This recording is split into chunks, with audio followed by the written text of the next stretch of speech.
जिंदगी की खटास को कम करने के लिए माँ संतोषी का व्रत जरूर करना चाहिए और कथा का श्रवण करना चाहिए। जैसा कि हमको सभी को पता है कि माँ संतोषी को गजानन जी की पुत्री माना जाता है, इसीलिए पार्वती माँ संतोषी माता की दादी माँ है और भगवान शिव शंभु माता संतोषी के दादाजी हैं।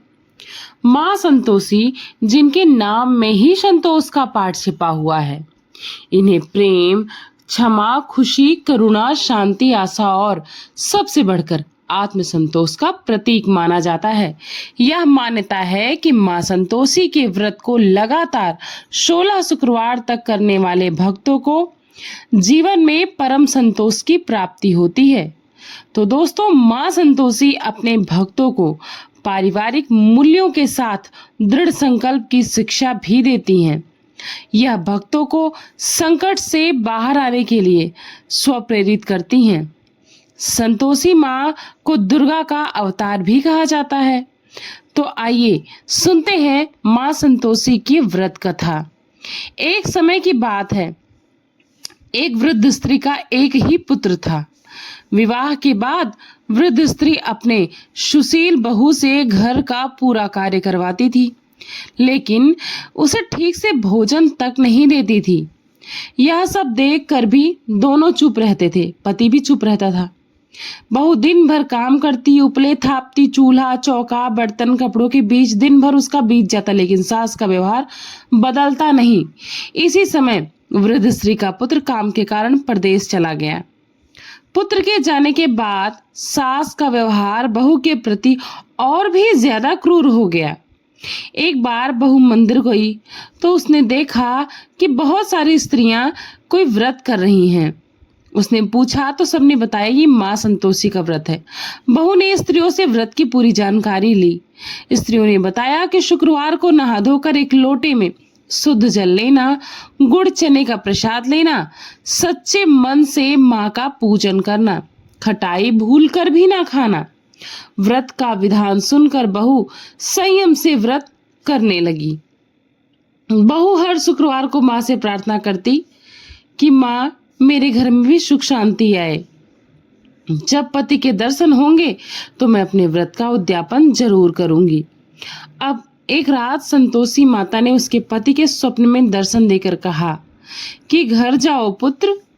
पति ने कहा, सेठ का बहुत सारा सामान अभी बिका नहीं है, हिसाब किताब का भी रुपया अभी पूरा नहीं आया है माँ कृपा से, और अगले दिन ही सारा सामान भी बिक गया। तो सेठ समझ गया कि ये माँ का स्वप्न नहीं आदेश था, और माँ ने कहा कि अब जाओ अपने घर, और सेठ ने भी इजाजत दे दी। और उसने सारा हिसाब किताब करके और सेठ से पैसे रुपए लेकर अपने घर को चला आया। तब उसके बाद बहू ने देखा उसे और बहुत खुश हुई, और उसने माँ से जाके तुरंत मंदिर में कहा कि माँ मैं कल ही उद्यापन करूंगी, और उद्यापन के लिए सबको न्योता भी दे आई। उसने अपने पड़ोस में जाकर एक स्त्री से कहा कल अपने बच्चों को भी भेज देना। पड़ोस की स्त्री से वो खुशीवश बता दी कि मेरे पति बहुत सारा रुपया कमाकर प्रदेश से आए हैं। अब पड़ोस की सारी स्त्रियों में से एक स्त्री ऐसी थी जो कि बहू के सुख से बहुत ईर्ष्या करती थी। उसने अपने बच्चों को सिखाया कि तुम भोजन के समय खटाई जरूर मांगना। उद्यापन के भोजन के समय बच्चे खटाई के लिए मचलने लगे, जिद करने लगे, तो बहू ने उन्हें पैसा देकर बहलाने की कोशिश की।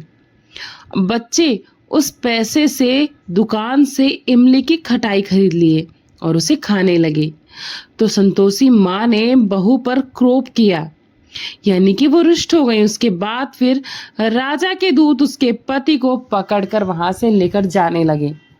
तो एक अन्य भक्त स्त्री ने बहू को बच्चों द्वारा खटाई खाने की बात बता दी। तो बहू तुरंत ही माँ के शरण में गई और माँ के सामने प्रण किया कि माँ अगर अगले शुक्रवार तक मेरा पति सही सलामत आ जाएगा तो मैं फिर से उद्यापन करूंगी और पूरे विधान से, और अगर नहीं आए मेरे पति तो मैं भूखे रहकर जान दे दूंगी। संकल्प करके ही जैसे वो मंदिर से निकली तो पति आता हुआ दिखाई दिया। पति बोला, इतना सारा धन कमाया है इसीलिए राजा ने कर के लिए बुलाया था। वह मैंने चुका दिया, अब कोई टेंशन की बात नहीं है। फिर अगले शुक्रवार को बहू ने पूरे विधि विधान से व्रत का उद्यापन किया। इससे संतोषी माँ बहुत प्रसन्न हुई और 9 माह के अंदर उनके घर में एक सुंदर और स्वस्थ सा बच्चा हुआ। अब सास, बहू, बेटा और बच्चा खुशी खुशी संतोष पूर्वक रहने लगे। माँ संतोषी की कृपा से सास की भी बुद्धि ठीक हो गई। हे संतोषी माता, जैसी कृपा आपने उस वृद्ध स्त्री की बहू पर की, वैसी ही कृपा हम सब पर करना। इस कथा को कहने वाले, सुनने वाले और हुंकार भरने वाले सभी पर करना। जय संतोषी माँ। अगर कथा आपको अच्छी लगी हो तो वीडियो को लाइक करेगा, चैनल को सब्सक्राइब करेगा। मिलते हैं नई कथा के साथ नए वीडियो में। Thanks for watching. पूर्णिमा के शुभ लोग। राधे राधे। जय श्री कृष्ण।